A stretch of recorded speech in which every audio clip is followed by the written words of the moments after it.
Timnas dan fans Malaysia bangga lawan Cape Verde. Bagaimana jika bentrok dengan Timnas Indonesia?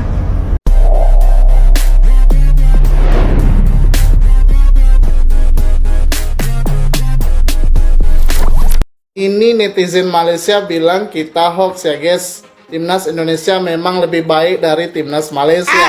Kita akan bandingkan prestasi Timnas Indonesia di 2024 dengan Timnas Malaysia di 2024. Di SEA Games, Timnas Indonesia meraih medali emas. Dan ini di Piala Asia U23, Timnas Indonesia sampai semifinal. Dan ini di Piala Asia, Timnas Senior lolos ke 16 besar. Dan ini di kualifikasi Piala Dunia lolos sampai ronde 3 dan hampir lolos ke ronde 4. Dan ini Timnas U20 lolos ke Piala Asia dan mereka tidak lolos, sebatas di kualifikasi ya guys. Dan satu lagi, Timnas U16 lolos ke Piala Dunia Qatar dan mereka ini apresiasi buat FAM yang mampu menjadikan lawan untuk Malaysia setelah banyak kabar kalau Malaysia itu ditolak oleh beberapa negara ya ketika beruji coba. Ya, Cape Verde bukanlah negara kaleng-kaleng ya. Mereka berada di posisi 75 FIFA.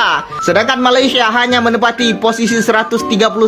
Ini artinya berbeda jauh ya, bagaikan langit dan bumi. Akhirnya Malaysia mendapatkan lawan tanding yang lumayan ya dibandingkan sebelum-sebelumnya menghadapi Laos kah atau negara-negara lain ya.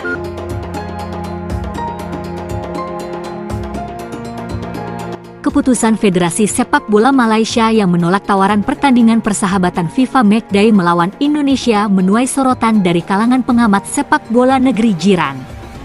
Sejumlah pandit Malaysia menyayangkan langkah tersebut, apalagi FAM justru memilih menjajal kekuatan tim asal Afrika, Tanjung Verde, yang secara geografis dan rivalitas kurang relevan dibanding Indonesia.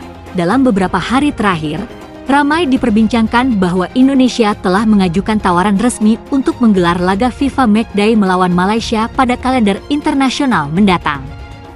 Namun, tawaran tersebut ditolak FAM tanpa penjelasan mendetail, dan malah mengumumkan laga melawan Cape Verde, tim yang menempati ranking 73 FIFA lebih tinggi dibanding Malaysia. Pengamat sepak bola Malaysia menyatakan keheranannya atas keputusan tersebut. Mengapa tidak melawan Indonesia? Ini laga yang syarat gengsi, penuh sejarah, dan pastinya menarik minat publik. Apakah FAM takut timnas kita kalah? Ujarnya. Beberapa pandit lain bahkan menilai bahwa ini adalah kesempatan emas yang disia-siakan oleh FAM. Duel antara Malaysia dan Indonesia selama ini dikenal sangat kompetitif dan selalu menjadi magnet bagi penonton di kawasan Asia Tenggara. Dari sisi teknis, laga ini bisa menjadi tolok ukur sejauh mana perkembangan tim nasional Malaysia di bawah pelatih baru mereka. Sementara itu, netizen Malaysia juga terbagi. Di media sosial, sebagian menyayangkan keputusan FAM yang dianggap tidak berpihak pada pengembangan sepak bola dan popularitas laga internasional regional. Hingga berita ini diturunkan, FAM belum memberikan pernyataan resmi terkait alasan dibalik penolakan tawaran laga melawan Indonesia dan pemilihan Cape Verde sebagai lawan tanding. Timnas Indonesia tengah bersiap menghadapi dua laga terakhir di babak ketiga kualifikasi Piala Dunia 2026 melawan Cina dan Jepang pada Juni 2025. Dua pertandingan ini menjadi krusial untuk menentukan apakah skuad Garuda bisa melaju ke putaran keempat kualifikasi atau harus mengubur mimpi tampil di pentas dunia. Bila masih memiliki peluang, Indonesia harus menghadapi tim peringkat ketiga dan keempat dari grup A dan B dalam putaran keempat yang dijadwalkan Oktober mendatang. Sementara itu, agenda FIFA Matchday pada September 2025 belum terisi.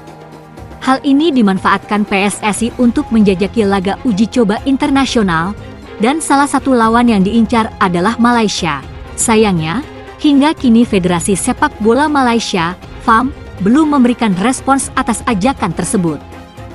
Padahal, pertandingan melawan Harimau Malaya bisa menjadi ajang pemanasan penting sekaligus mempertahankan rivalitas klasik Asia Tenggara. Ketua PSSI Erick Thohir menyatakan bahwa dirinya sangat rindu melihat Indonesia kembali bersua Malaysia. Kami mau uji coba melawan mereka, sepertinya kita sudah kangen juga melawan Malaysia dan sudah cukup lama, Tes nyalilah sama-sama, ujar Erik dikutip dan Antara. Ketiadaan respons dari Malaysia justru menimbulkan kritik tajam dari dalam negeri mereka. Legenda timnas Malaysia, Safi Salih, menyayangkan sikap pasif FAM terhadap tawaran Indonesia. Ia menyebut bahwa Indonesia saat ini merupakan kekuatan besar di kawasan ASEAN dan menjadi lawan ideal untuk mengukur level Malaysia. Timnas Indonesia adalah tim yang terus berkembang dalam beberapa tahun terakhir. Mereka juga bersaing di Asia untuk memperebutkan tiket Piala Dunia dan banyak pemain dari mereka tampil di luar negeri, ujar Safi Salih dilansir dari Astro Arena. Tak hanya rivalitas, uji coba ini bisa menjadi tolak ukur kesiapan kedua tim. Di masa lalu, pertemuan Indonesia versus Malaysia selalu penuh gengsi dan menjadi magnet besar bagi penggemar sepak bola regional. Kini, dengan generasi baru yang diperkuat pemain diaspora dan pengalaman internasional lebih banyak, laga semacam ini menjadi semakin menarik dan strategis bagi kedua belah pihak. Jika Malaysia tetap tak memberi tanggapan, PSSI telah mengantongi dua opsi lain, Lebanon dan Kuwait. Kedua negara tersebut sudah memberikan respons positif dan bersedia bertanding dalam turnamen mini yang direncanakan digelar di Jakarta. Uji coba melawan tim-tim Timur Tengah ini juga bisa menguntungkan karena memungkinkan skuad Garuda memahami pola permainan lawan yang mungkin akan dihadapi di babak keempat kualifikasi Piala Dunia. Sebelumnya, sempat muncul wacana menghadapi Rusia, Uzbekistan, hingga Belanda. Namun, kendala jadwal menjadi hambatan utama. Kami sudah menjawab Rusia, sudah mengirim surat. Tapi mereka minta September atau Oktober. Kan Oktober kita tidak bisa. Jadi kami bilang kalau tahun depannya boleh saja, jelas Erick Thohir. Asisten pelatih timnas Indonesia, Alex Pastor, juga menekankan pentingnya melawan tim dengan kekuatan setara atau bahkan lebih kuat. Uji coba berkualitas dinilai akan membantu Garuda mempercepat proses adaptasi, terutama menjelang laga-laga penting melawan negara-negara besar Asia seperti Jepang atau Arab Saudi. Dengan kalender FIFA Matchday yang terbuka pada September, laga uji coba menjadi kunci penting bagi pelatih Patrick Kluivert untuk menyiapkan taktik, menguji kombinasi pemain, dan menambah jam terbang internasional. Dan jika Malaysia melewatkan kesempatan ini, maka peluang emas itu akan jatuh ke tangan Lebanon atau Kuwait.